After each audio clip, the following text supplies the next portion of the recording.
Good evening, everyone, and thank you for joining us. I'm Louise Mirror, President and CEO of the New York Historical Society. Tonight's program is a special presentation featuring a talk on the winning book of the 2020 Gilder Lehrman Prize for Military History at the New York Historical Society. We're thrilled to be partnering with the Gilder Lehrman Institute of American History on this prize. It's thanks to the leadership of Louis E. Lehrman and the late Richard Gilder that we have joined together for the presentation of this award. I'd like to thank our incredible New York historical trustees who are joining us this evening, as well as all of our Chairman's Council members. Tonight's program will last an hour, including 15 minutes for questions and answers. Your questions can be submitted via the Q&A function on your Zoom screen. In the interest of simplicity, we've disabled the chat function tonight, so please do remember to use the Q&A. Our speakers will get to as many questions as time allows. I'd now like to welcome Dr. James Basker, a treasured member of the New York Historical Society's Board of Trustees and president of the Gilder Lehrman Institute, as well as tremendous personal friend. Dr. Basker will introduce the prize and this year's winner. Once again, thank you and good evening. Thank you, Louise, and thank you to Alex Kissel and Dale Gregory and all the team at the New York Historical Society who have come together to make this program possible tonight and bring us together across distances. I know some of the people in the program this evening are in the Caribbean, others in Louisiana, I'm in New York, and we're all together on Zoom. As Louise said, I'm Jim Basker, and I'm president of the Gilder Lehrman Institute of American History, and we are delighted to co-sponsor this award, the Military History Book Prize, for the best book in English on military history of any period, from the ancient past to the modern world. As many in the audience know, the Gilder Lehrman Institute sponsors three other book prizes: the Lincoln Prize in partnership with Gettysburg College, the Frederick Douglass Prize with the Gilder Lehrman Center at Yale University, and the George Washington Book Prize in partnership with George Washington's Mount Vernon and George Washington College. With all of these book prizes, we seek to honor great history writing and to bring that history to a wider audience beyond the academy, especially to teachers and students of the 30,000 affiliate schools in our network. We believe that in these schools, we're reaching something approaching 8 million students. History was never more important than today, but the subject is not doing well. The latest NAEP tests show that only 15% of 8th graders in the United States are proficient in history. It's a terrible problem, a problem of historical illiteracy on a national scale. If any of you would like to join in the fight against historical illiteracy, please write to me at the Institute and we will welcome your support in any role. But tonight, my job is to introduce the program. And first, some thanks. Thanks goes, as you've heard, to Louis Lehrman, whose idea it was to create this prize and whose generous support makes it possible. Lou is, of course, the co-founder with the late Richard Gilder of the Gilder Lehrman Institute. And it was Lou who, with Dick Gilder, built the Gilder Lehrman collection, now 80,000 rare American historical manuscripts, which are on deposit at the New York Historical Society. And it is Lou who today, as chair of our board, continues to guide the Institute in its mission and programs, along with 34 other trustees. So enormous thanks are due to Lou. Thanks are also due to the jury who worked so hard to review and evaluate the dozens of books that were nominated for this prize. And I'd like to mention each of them by name rapidly. First, Flora Fraser, a British biographer and historian, chair of the Elizabeth Longford Prize for Historical Biography, author of many biographies of 18th century figures, including most recently the Washingtons. Next, Alan Gelzo, an American historian, prize-winning writer, senior research scholar in the Council of the Humanities at Princeton University, and director of the James Madison Program's Initiative in Politics and Statesmanship. And his biography of Robert E. Lee has come out recently to considerable acclaim. Next, Ian Beckett, distinguished historian in Britain, chairman of the Council of the Army Records Society, and professor of military history at the University of Kent. Next, Craig Simons, the distinguished visiting Ernest J. King Professor of Maritime History at the U.S. Naval War College, and himself a winner of the Lincoln Prize. And leading them all, the chair, the estimable chair of this jury, Andrew Roberts, author of many important history books, visiting professor at the War Studies Department of King's College, London, and author most recently, just out, a biography of George III called Last King of America, which we are all dying to read, Andrew, as soon as we can get our hands on it. I want to move on from thanking the jury to congratulate the finalists for this year's prize, and each of them should be mentioned in turn. They were chosen from scores of nominated books, and each of these books is very distinguished in its own right. The 5 finalists include Richard B. Frank for Tower of Skulls, A History of the Asia-Pacific War, July 1937 to 1942.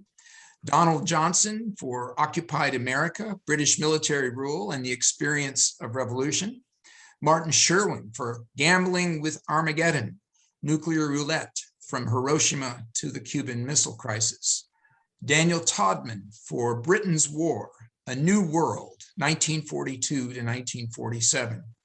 And Ian Toll for Twilight of the Gods, War in the Western Pacific, 1944 to 1945. Congratulations to all of these historians, and I encourage everyone hearing the program tonight to have a look out for those books and read them as well. But now to the program, which consists of the presentation of this year's $50,000 Military History Prize to Alexander Mikaberidze for his colossal The Napoleonic Wars, A Global History. I want to congratulate Alexander for this book, which was a thrill to read.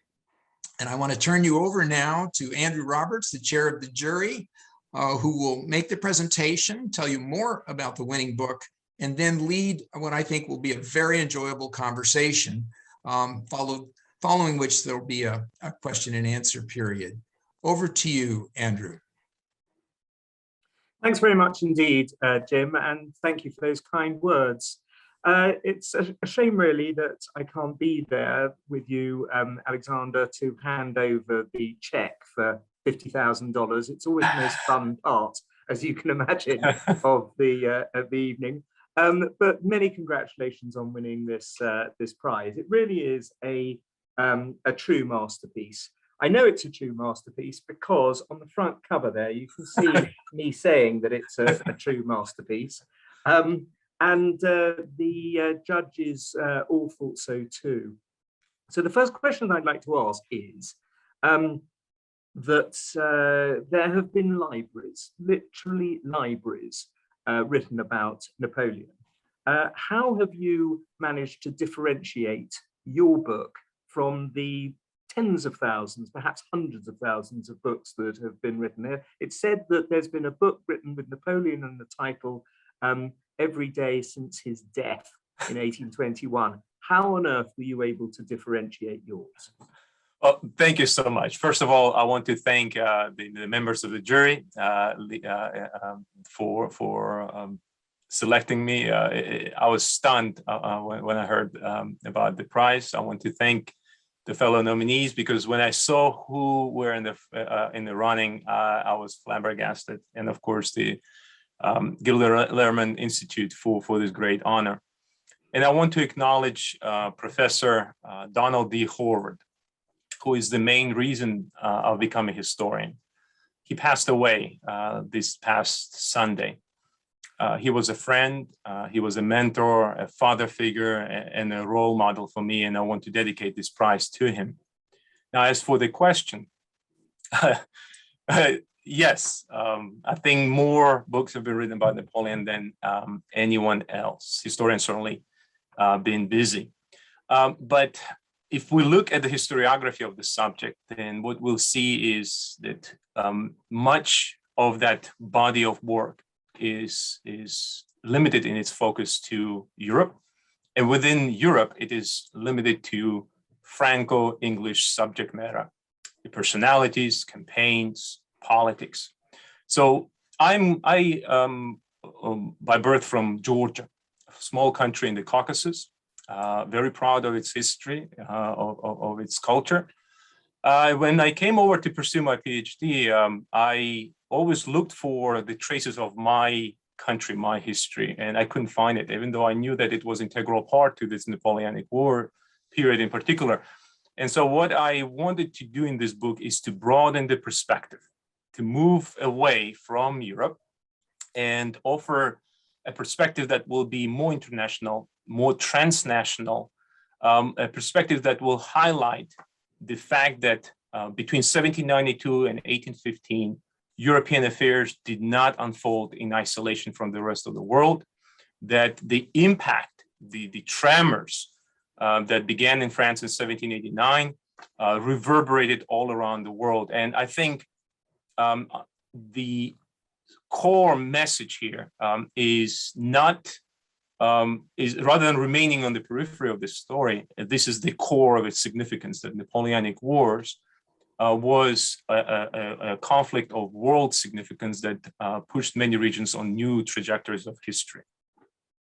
And you've subtitled the book A Global History. How on earth do you go about writing a global history? Tell me how many languages you've got, how many, I don't know, just how do you start?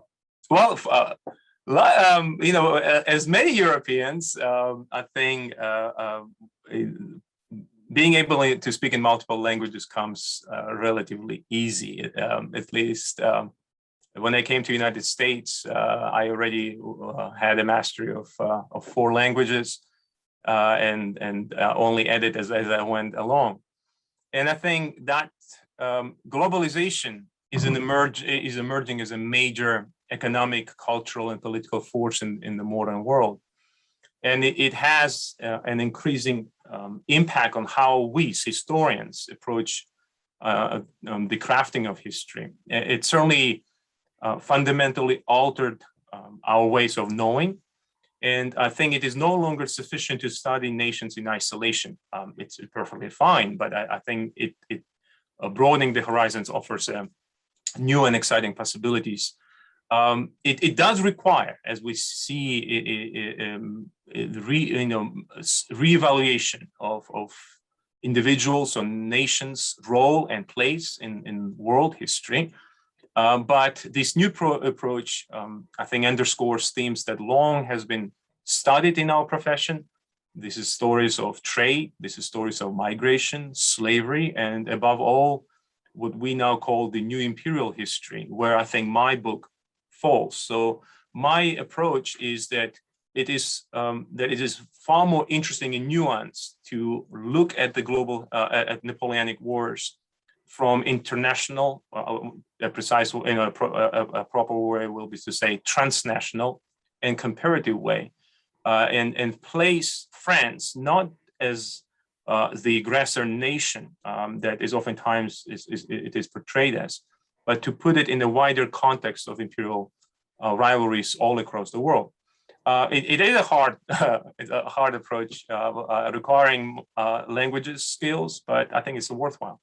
Well, and also the most extraordinary amount of research. I think one of the reasons that you won this prize was that well, I know one of the reasons you won this prize was that I was chairing the judges, so I do know, was the incredible amount of research that has gone into it.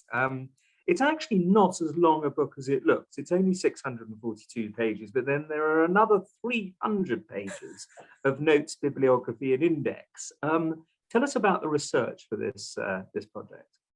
To write this book, I thought it was important to not just consult the standard, what I would say, a standard historiography in English and French, but rather to look at issues from regional point of view, which requires to look at this research of what has been written in respective regions. So when we talk about, let's say, Russian, Ottoman, Persian, and French rivalry for the control of Caucasus, my home country. I think it needs to be done in Rush. You need to look at the historiography of Russian and Georgian and Armenian, not to mention Ottoman and Iranian. And the same applies to other parts of the world. So I try to approach Indian subject with the understanding of what Indian historiography has to say and what my fellow colleagues in Latin America are saying about the rising field of the imperial studies in the Atlantic world. And it does require a lot of patience, and but it worked. Yeah, absolutely. And it also takes you to, China and Iran and North Africa, of course. And so that's Andrew, that's the only part where my wife was not complaining about book writing. Oh, right. Yes, I noticed that when I was writing about Napoleon. It's anywhere that it was sunny, she was quite prepared to go to, but for some reason she didn't want to go to Maloyaroslavets. Look, tell me about the region that you think, two questions really. One, the region that you were surprised by having been deeply affected by the Napoleonic Wars, and also the region you think that was most affected beyond Europe by the Napoleonic Wars. Thank you. I think the surprising part, usually when we talk about Napoleonic Wars, the historiography is so Eurocentric that we don't realize the far-reaching effects of it. So in places like Japan, where we have a British attack on Nagasaki in 1808, or the two attempted. Yeah, sorry, remind me what the British were doing. The Royal Navy was doing. Was it Pellew who attacked Nagasaki in 1808? That's right. Why? What was all that about? And that's one of the themes, I think, of the book, and that is the alongside imperial rivalries, you have the economic competition, right? And of course, the Dutch had a long-standing presence in Japan and had commercial concessions that certainly the British East India Company especially was interested in acquiring. And that includes not just Japan, but in places of like modern day Indonesia, where the Dutch had colony. And I think the two attempts to open up China, so to speak, by the British again, one in 1801 and then a much larger one in 1808, I think oftentimes lost in the largest narrative. I think in terms of the impact in the book, in conversations, I think I always emphasize that as impactful as Napoleonic War was in Europe, to me, the biggest impact is in the Western Hemisphere. It is in places like United States, where here I am speaking from Louisiana, which is part of the United States. Louisiana Purchase is part of Napoleonic narrative or narrative of this conflict. And of course, the decline and in fact the collapse of the Spanish Empire and the creation of the new reality in the Western Hemisphere is all caused and contributed and driven by the Napoleonic realities. Yes, I see you've got a picture of, or at least a cartoon of King George III behind you there, slaying the dragon of Napoleon and protecting Britannia. And it obviously did give Britain, in the Treaty of Vienna, some important nodal points around the world, like Ceylon, modern-day Sri Lanka, and Cape Town, and so on. So how important were the Napoleonic Wars for essentially setting the scene for the rest of the 19th century? I think they are, to me, they are part of that great divergence that has been, discussed over the past two decades in the wake of that famous publication. That is a moment when Europe is emerging not just as one of the peripheral regions, but as a region that has amassed economic, political, military, administrative advantages that allows it over the subsequent century to dominate on a global scale. And that, I think, the foundation for it in many respects is set in Napoleonic era, especially because of the British triumph in this war. And one of the points that I make in the book is that by 1811, Britain had effectively won the global war. So Napoleon, in hindsight, of course, we now realize that, but Napoleon at the time, I think, could only hope to win a regional war for European dominance, but the war for the seas, for the the World War is already firmly in the British side. If we could go back a decade or so, the Peace of Amiens is a very important moment, isn't it? Where for about 15 months or so, Britain and Napoleon make peace, and then it breaks down. And what you point out in this book very effectively, I think, is that Napoleon didn't want it to break down. And it's not to say that he didn't do things that helped lead to the breakdown of it, but essentially, certainly as far as the letter of the peace was concerned, it was the British who broke it. Tell us a bit about Amiens. I think, broadly looking at this period, the collapse of the Treaty of Amiens, to me, is one of the crucial points in not just the saga of Napoleonic Wars, but in fact, in modern history in that sense, because it is the collapse of this treaty that unleashes the 12 years of destructive wars, misery, and it will shape the destinies of Europe to a far greater degree than than would have been possible. So the question of responsibility, I think, has been the subject of long debates and discussions, and usually it is blamed on France and on Napoleon personally. And I think quite a few historians believe that it was part of his megalomania and imperial lust. To me, I think the answer needs to be far more nuanced. And what I do in this book is I look at it and say, Napoleon, if he had died in Egypt in 1798 or somewhere in the fields of Italy in 96, 97, I think the war would have still happened, because the reality was that France by 1799, 1800, France emerged as a hegemonic power. In fact, that's the failure of British imperial policy, or foreign policy vis-a-vis continent, that it could not constrain the rise of France to hegemonic position. And in that sense, the Peace of Amiens represents actually a great victory for France, because it consolidated French gains. And by argument, it also represents a frustrating reality for the British, who could not deal with France in peacetime. And so, looking at the archives, my good friend Kenneth Johnson, who works on the French Navy, has discovered an interesting document in the French Naval Archives that shows how dilapidated really the French Navy was at this time.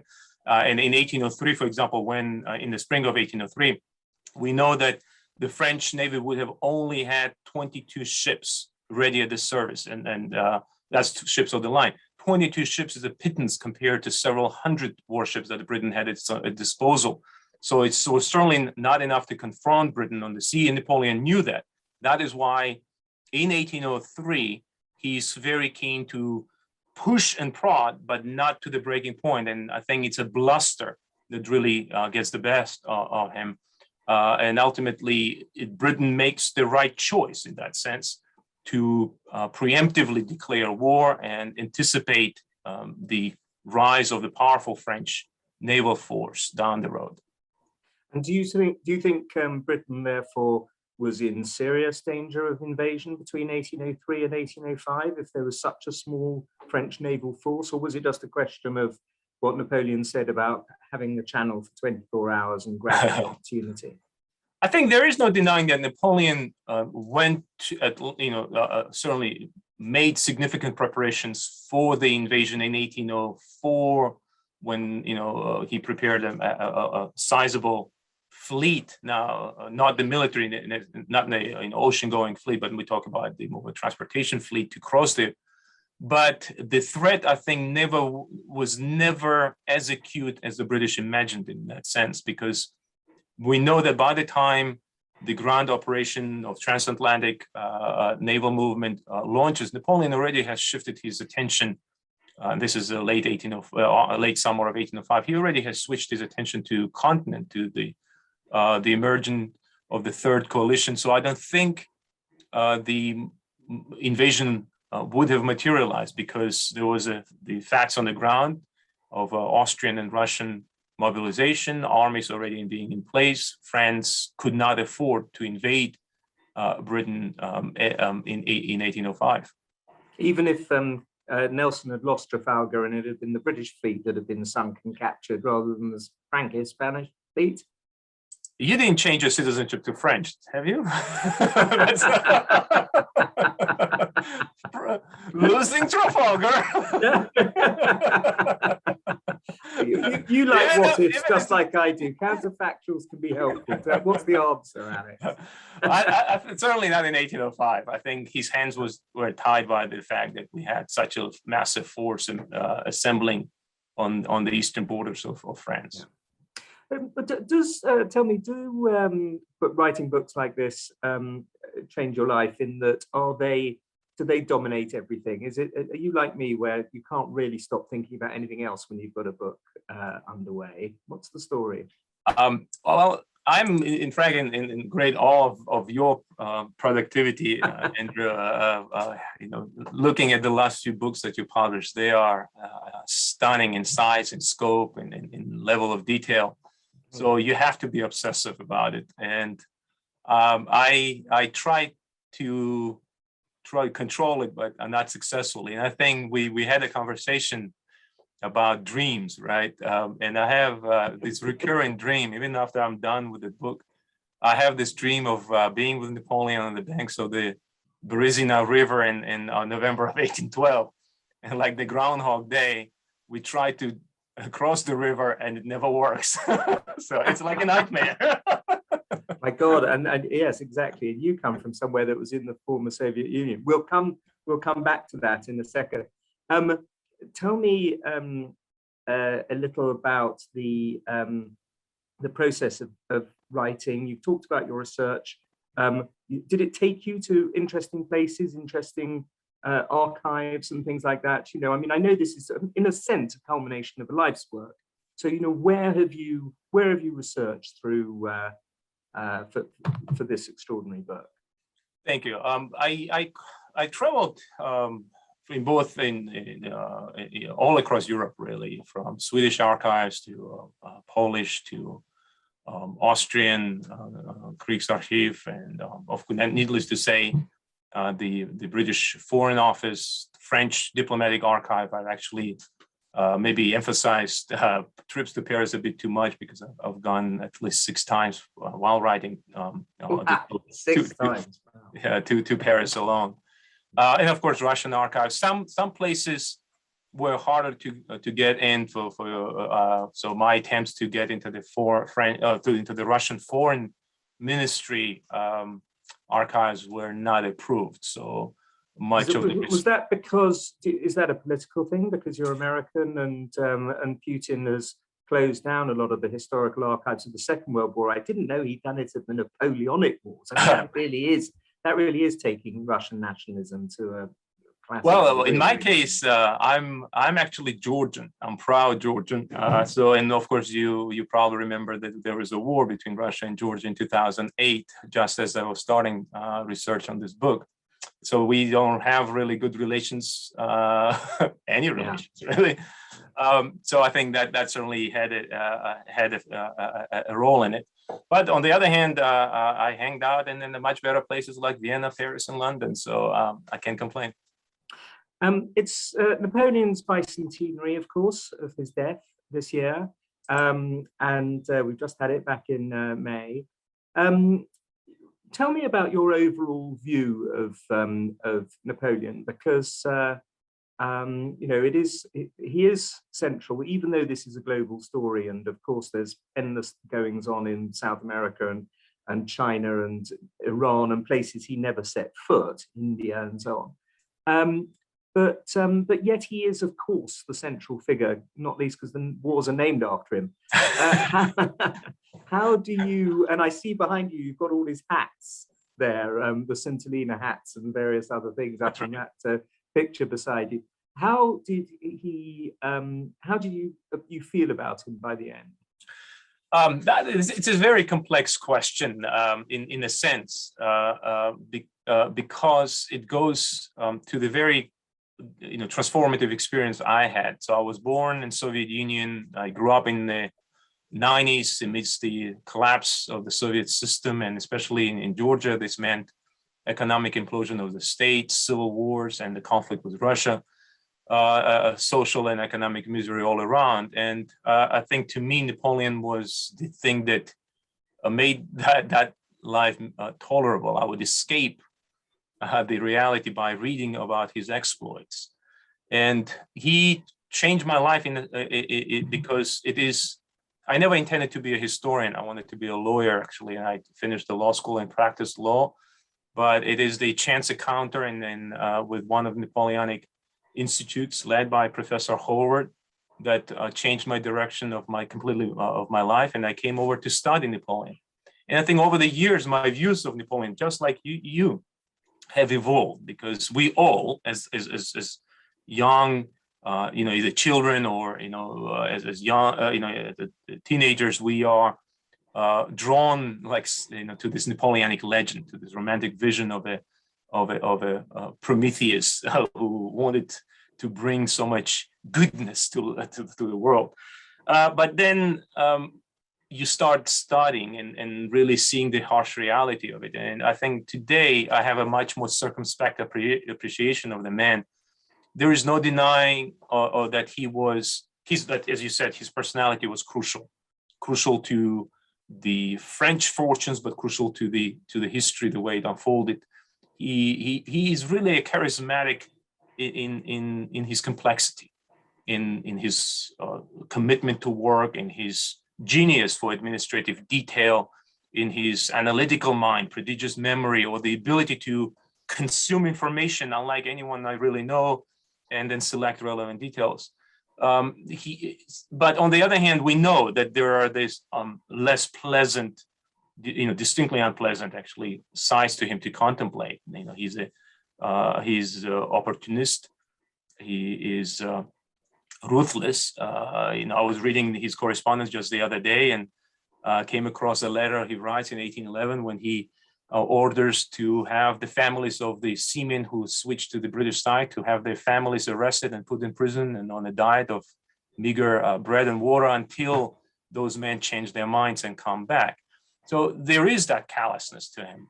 And his decision, his decision on the restoration of slavery is one that we're still grasping with today.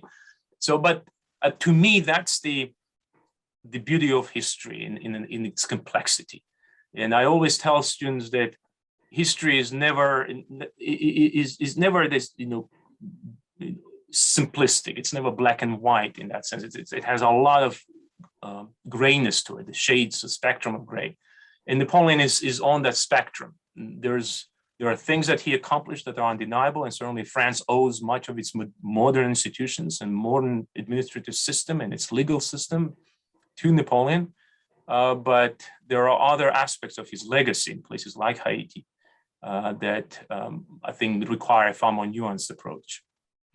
I don't want any kind of nuanced approach to this next question. I want you to tell me what was the turning point in the Napoleonic Wars. Give me a day, preferably, but if it has to be a week or a month, I'll allow that. But, I'll give you two. The maximum of campaign. I think there are two really dates that I think stick out in my mind in that sense. And these are not probably ones that your audience or our audience or you'll choose. One is July 1st, 1798, when Napoleon landed in Egypt. And to me, as I note in the book, this is the first example of a liberal imperialism. It shows how quickly the French Revolution has transcended French borders.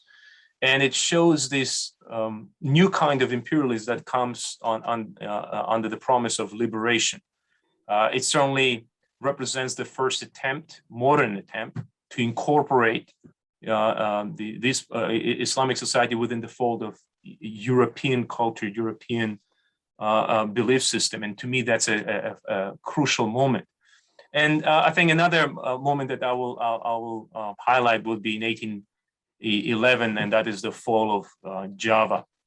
And the reason for that will be, as to echo to what I've said earlier, and that is the fall of Java in 1811 as a result of British invasion marks the end of Napoleonic Wars in effectively in Asia, in Indian Ocean.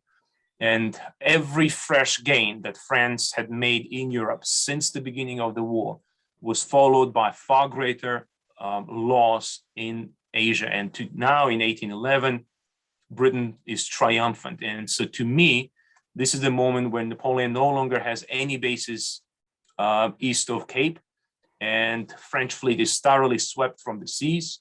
And Napoleon can only hope to be dominant in Europe, while Britain can be triumphant on a world stage. So I cannot see how, it's one of the counterfactuals that you can ponder of how that relationship would have worked out.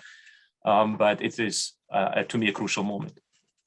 Did your book change much while you were writing it? Yes. How long did it take you to write in all? It took me 10 years, slightly over 10 years. My initial plan was to produce a concise but comprehensive overview of Napoleonic Wars, and I clearly failed at the concise part. Not at all. Listen, I think that's not true. I think 642 pages is pretty slim, frankly, when you're talking about the Napoleonic Wars. They go on for a quarter of a century. But you've chosen to do them in a quarter of a century in about 100 countries. That's right. So I think you have been concise, frankly. But in those 10 years, your views must have changed about various things. How did it change from the first draft to the one we've got? I think when I started, I wanted to have a more kind of generalized approach, and the more I looked at the facts on the ground, I realized that generalizations will be a disservice, and that to fully understand the impact of this era, you need to offer reader more details, and that requires more research, more digestion, more synthesis, but that also requires time, and so I had to dig into regional coverage and expanding it. So one of the challenges, and that's, I think, one of the appreciations I got out of this book, is the importance of economic dimension. So I have a separate chapter devoted to the war by other means, as they call it, through economic warfare. And that needs to be fleshed out more, I think, in further research. What I've been very privileged is that I worked with an amazing editor at Oxford, and that is Tim Bent. I hope, Tim, you are watching, because he supported me every step of the way. And when I offered him a much radical expansion of the book, he never balked at it. And even though he doesn't like hearing it, he very patiently waited for it to be finished. I promised him 3 years, and it took me a decade, but he stood by me every step of the way. Now, there are lots of characters in this book, huge characters: Mehmed Ali, Sultan Selim III, Fard Ali, the Shah of Persia, Simon Bolivar, you name it, all over the world. There are. Tell me, who did you find the most interesting? I think you already mentioned a few of them. So Bolivar is a very interesting character that I'm quite drawn to, both the complexity of his own personality, his life, his biography, his aspirations. I also find very interesting a man by the name of Pavel Tsitsianov, actually a Georgian, Tsitsishvili, but in the Russian service, who becomes the architect of the Russian imperial expansion in Caucasus. And I find the complexity of his identity, where he comes from a small country and yet is in the service of much larger imperial construct, and he wholeheartedly embraces it. I find it quite interesting. I also am very drawn to the personality of Toussaint Louverture, whose biography just appeared last year by Sunir Nazir Hassar. And then it's a brilliant book, and I think it's a tragic life, but very interesting to see the trajectory of him. And actually, one of my favorite, and I think it's kind of looking behind the story. We oftentimes focus on the flashy figures, but I actually have a great appreciation for the technocrats, really, the people who are making the empires run. It's people like Pierre Daroux, the intendant of the Grande Armée on the French side, or a man that you are very familiar with, Henry Dundas, right? Instrumental both on the Scottish Enlightenment, but also as the he presided over the Board of Control of Indian Affairs, Secretary of War, First Lord of Admiralty. He's such a fascinating figure, complex, not particularly likable, but nonetheless, I am drawn to him too. What was the hardest part of writing this book? I think the hardest one was the amount of literature that you have to grapple with. Books keep coming, and every time you see a new one, you realize how much you don't know, and you are you're going into that rabbit's hole, and it gets deeper and deeper. But I think that was the hardest one, because once I had the structure of it more or less outlined, and I think structurally this was a simple book because I organized it chronologically, but also regionally.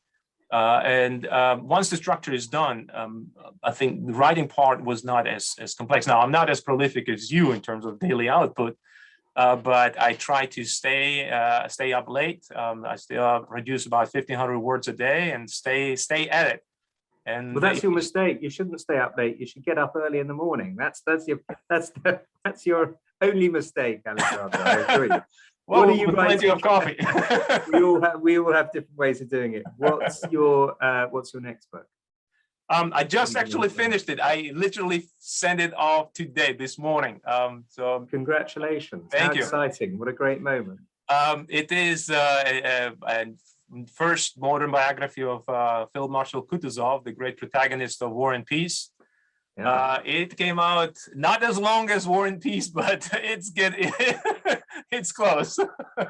Is it as long as the Napoleonic Wars? Is it 600 pages? I think it will be. Yes, I think. Fantastic. It will be, when was the last Kutuzov biography? The last one came out in 1976, and as much as I hate saying it, it is god awful. Not because I wrote a better one, but no, yes. I mean that is pretty extraordinary, considering what a central figure he is to the defeat of Napoleon. For half a century to go by without, or jolly nearly half a century by the time it's published, is truly extraordinary. It is incredible how occasionally you get these lacuna. There's been one George III biography in half a century as well. You know, essentially, sometimes you can just spot these sort of massive, gaps. That's very right. interesting. Right, now it's time for the questions from the audience. And if I do this correctly, I'm going to start asking you some questions. Here we go. Yes, there are lots. Of course there are, because that was a fascinating talk. Question number one. What sets Napoleon apart from other great conquerors and rulers across history, such as Genghis Khan, Alexander the Great, and Julius Caesar? What sets him apart? That's a good one. I think, one will be his reforms that are far more in depth than, let's say, Alexander. So certainly Genghis Khan's.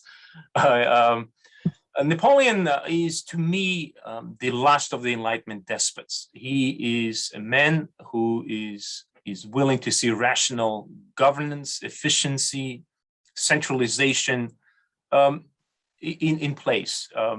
And wherever he went, he imposed this vision for bad or worse of it, for good or bad of it. He did. And I think in terms of his reforms, he's quite distinct. But more than that, I think it's his ability to win the battle for posterity, his ability to craft his own narrative that makes him such an interesting character. The only other one of the ones that you talked about, I think it's Alexander the Great, who kind of emerges as this romantic hero, but not of his own making, right? He died too young. But Napoleon is very carefully crafts his own story. So I think that he's very fascinating. Next question. Did the Napoleonic Wars in any way influence the War of 1812 between the United States and Britain? What kind of relationship did France and the United States have at that time? So that's one of the arguments I'm making in this book, is that War of 1812, the Forgotten War, as sometimes it is described, is that it is part and parcel of wider Napoleonic conflict. Its origins lay in the imperial rivalries. Its origins lay in the economic warfare that France and Britain were engaged in. It has direct connection to events in Europe. If nothing else, think about the army that Wellington has in the Peninsula, which relies on supplies from the United States to keep the troops. And when the war began in 1812, Wellington had to scramble to find alternative sources of supplies. And of course, we know that in 1814-15, when the war ended in Europe, Britain was able to regroup in North America. So it has direct relevance. Now, the relationship between France and the United States are quite complex, because on one hand, France supported the United States in the American Revolutionary War and expected a much more friendlier policy from the United States. However, the United States chose to be neutral for most of the Napoleonic Wars, of course, until 1812. And French were quite exasperated by that. Yeah, and I'm interested you called it the Forgotten War, the War of 1812, because I'd never bump into any Americans who've forgotten it. All too many of them, as far as I'm concerned, remember it, especially the bits where we burned down Washington and so on. I wouldn't mind if it was forgotten, actually, sometimes. How did the Napoleonic War have an effect on America economically, especially in regards to Louisiana? Well, economically, remember that until 1809, United States is trading with all the warring sides. So it does make money while the war is raging in Europe. It is only, starting in late 1807, especially 1809, that with the Embargo Act and other mechanisms that the United States has to respond to the increased pressure from European powers that are forcing the United States to choose a side, and ultimately, as we've seen, it will result to the break. Now, the Louisiana Purchase to me is a very crucial moment, because it is tied to the French realization, Napoleon's realization that with the failure of his attempt to reclaim Haiti, Saint-Domingue as it was known back then, that the future of the French Empire in the Western Hemisphere is questionable. And his decision to give up on Louisiana is fundamental to the new United States that emerges, right? If nothing else, it doubled the size of this country and gave it the new sense of mission, for better or worse of it, right? And in fact, that's one of the subjects I intend on pursuing in my next book, and that is the reassessing Louisiana Purchase within both international dimensions, looking at not just the United States, but its impact on Spanish colonies, its impact on France proper, because there is that perception that Napoleon sold it for money, but the money, he really didn't get the money because the money was paid over a long period of time, and by the time empire was actually coming already down. Since Napoleon was one of the figures in the Haitian Revolution, do you write about and include Haiti in your book? Absolutely. It's impossible to understand the complexity of impact of Revolutionary era or Napoleonic era on the Caribbean without Haiti, because here we see a struggle for the sense of what is freedom, what is equality, how far it stretches.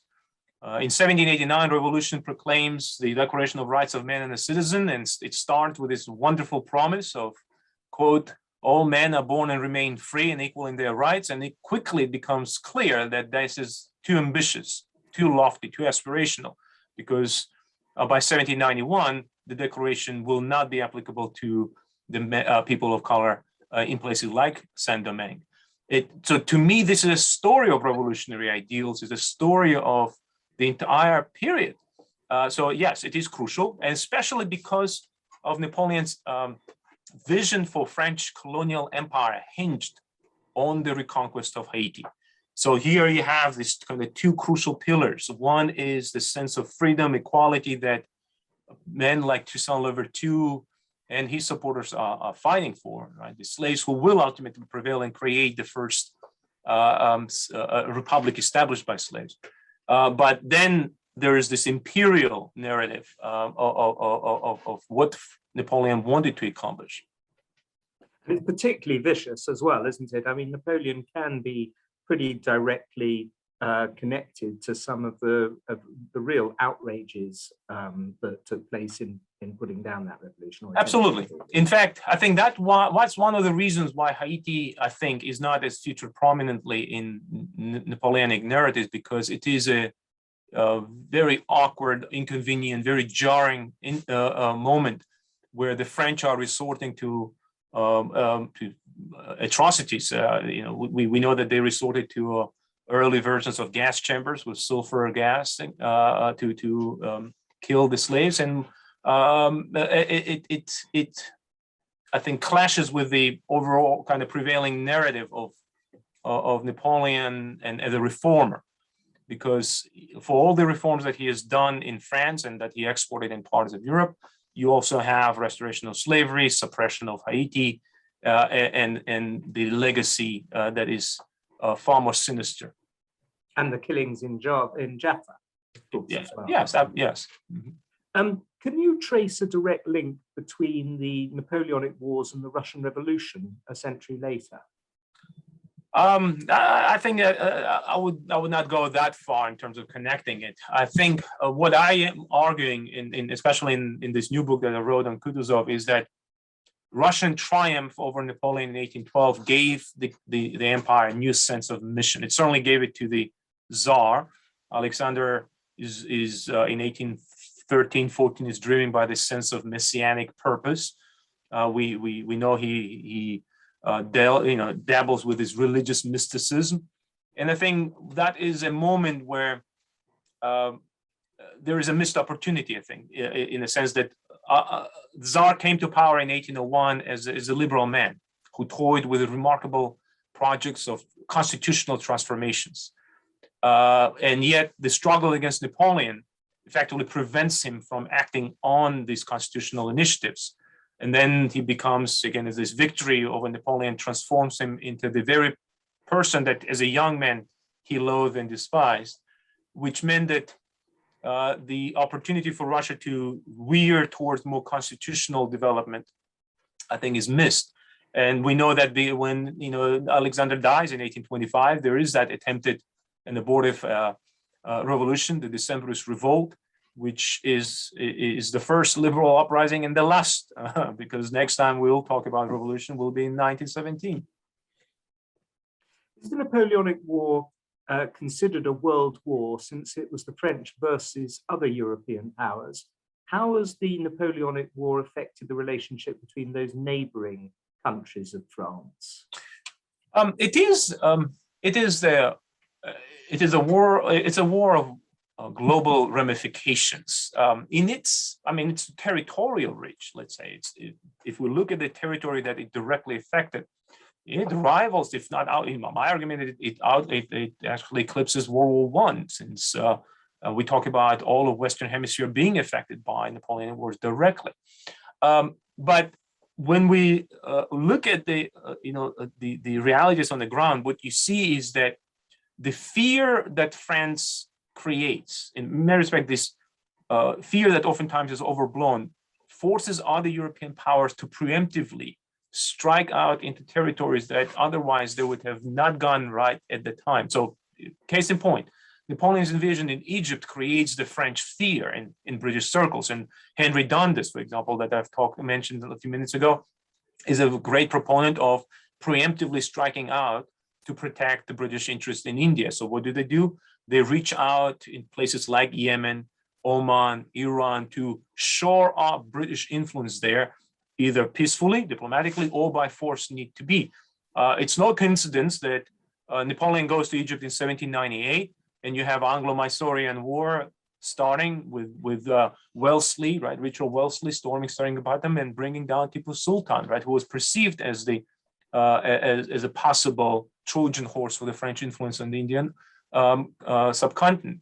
And a great element in the story is, of course, the fate of Spanish Empire, which again sometimes is subsumed by the Anglo-French rivalry. But we have to remember that Spain, in terms of its imperial domains, far outshine Britain or France at the time. Right, they controlled the territory that's stretched from New Mexico down to Chile, and the war saw this empire crumble. By 1815, the process is already underway, and it will culminate in the emergence of independent Spanish states in 1825. We've only got 5 minutes left now, so I'm hoping we might be able to get 2 more questions in. One of them is, were there any challenges to writing this book from a global perspective? Were you wary of perpetuating a Western bias? Yes, I think it's, yes, the answer will be yes, in the sense that we, all of us historians, all of us have an inherent bias. Some of it more overt, some of it less. I, for example, was careful to make sure that Napoleonic legend is dealt with appropriately, that I'm not falling to this Napoleonic sirens calling me from the shore. But of course, the challenge of writing global history is offering. One of my professors, used to say that history is like a kaleidoscope. When you look through it, and you have this constantly changing shape of it, and I think that's the challenge. But you can overcome this bias by looking at multiplicity of voices, looking and bringing these voices that traditional historiography ignores, or for a variety of reasons. And I try to do that by consulting sources in in multiple languages, and looking from the bottom up to show that the traditional narratives oftentimes are too simplistic, and that we need to appreciate the nuance, that history is never about simplicity and always about complexity. Last question. As there are many educators and students in the audience, what do you think are the most important things to discuss when teaching high school students about Napoleon? Do you think there are compelling contemporary analogues? You've got 3 minutes. Yes, I think Napoleon offers many interesting kind of gateways or entryways into discussions. So here you have a person who by 1812-13 is castigated as an authoritarian, whose population is groaning under the burden of taxes and military conscription. We know that the desertion was rampant, and yet just a few years later he emerges as this romantic hero, right? As this completely reinvented. That is one of the interesting elements in this story, the evolving nature of the human memory. It is also interesting to contemplate about this juxtaposition of a reformer next to an authoritarian, a man who can write rather lofty and aspirational letters to his brothers, talking about the need of efficient government, equality, and yet next to it also preside over what we can call a prototype of a police state, at least in its early forms. So I think there are a lot of ways we can approach Napoleon to make him relevant to modern day reality. Professor Alexander Mikaberidze, here you are. Thank you very much for joining us in conversation today on the Napoleonic Wars. Don't spend all that $50,000 all at the same time. I'd like to take this opportunity to thank Louise Mirror at the New York Historical Society, Jim Basker, of course, of the Gilder Lehrman Institute of American History, for hosting tonight's event. And thank you very much, ladies and gentlemen, for coming along for what I think was a truly fascinating evening. Thank you so much. Good night.